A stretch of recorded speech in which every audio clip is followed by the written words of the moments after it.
पूजा का करत रे हो? का करत रे?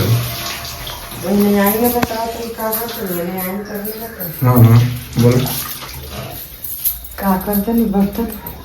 सफाई कर जाता नहीं बताई एक दिन के ना चल जाता नहीं तब पूरा कपड़ा इतना सारा धोएला हो जाता है। बेड देख सकते हैं लोग कितना कचड़ा हो चुका है।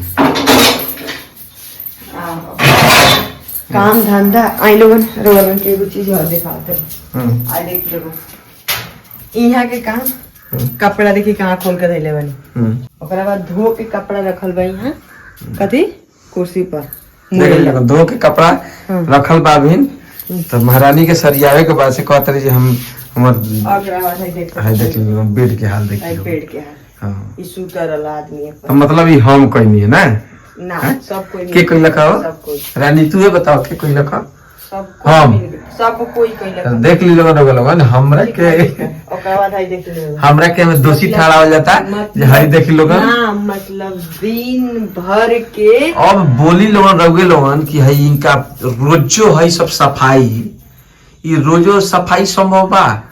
ना देखिए हम देखेंगे रोजो सवेरे से 2 हाली सफाई करे के पड़े 3 हाली फिर भी यहाँ के जब आइले ड्यूटी से यहाँ के कहा नाम रहेला का होत रहला घर में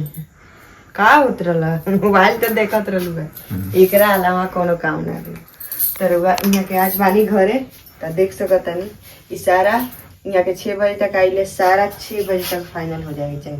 थोड़ा सा भी अगर बेड चाहे कुछ घर में दिखल आइला के बाद तो जुलूम हो जाए ते हमारा तो वही छोड़ ले बन ये दिखा देंगे यार भगवान की ठीक तो अभी देख सकता है लोग अब पूरा डिब्बा वो दिन कहीं सफाई कर ला अभी कुछ नहीं कर ले काहे से कभी बाहर आवे जाए के पड़ता काल गए रहनी नगदला शॉपिंग करे नगदला भगनीला ठीक ना तो उन्हें टाइम लग गया आज सुबह भी के चल गए नहीं हो ठीक छोटा पड़ गया कपड़ा तो चेंज करे तो ये हो जाता टे एने ओने गईला के मतलब बाकी काम दुगुना बढ़ जाला तो वो लोग बता सकता है लोग कि हाँ जब एने ओने आदमी जाला बाहर निकलेला आवेला जाला तो काम अक्सर काम बढ़ जाला कितना हो करके रखे फिर भी काम बढ़ जाए ठीक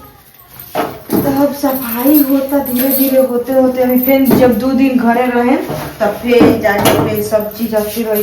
फिर 2 दिन बाद रही जाए तब फिर ये हाल हुई करवल से फिर मिला तनी पूरा सफाई कैला के बाद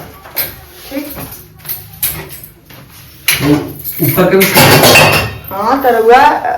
काहे ना कहे हां ऊपर के भी सफाई देखिए भाई सब फटा के तो ये बार साथे सब सफाई करे के बाद ठीक बा हां तो ऊपर वाला ये बड़ा अकेले ना हुई हमरा तो गाइस लोग के कहत रहो कि मिलत नहीं फिर वो बात नहीं थे आई ऊपर वाला सब क्लीन करो और ओकर बाद नया वाले टेबल में लोग रखो यहाँ लोगन के देखाओ कि हां ऊपर के कई दिन पहले बताइलो कि हम बोलो ये सब साफ करे वाला टाइम रोगा बताए कि टाइम मिलत है रोगे बता दी टाइम मिलत है ना नहीं मिलत ना अब टाइम नहीं मिलत तो एमे हमर गलती बा ये सब कोई ठीक तब चलता नहीं मिलत नहीं रोगा लोगन से अगला ब्लॉग में बाय।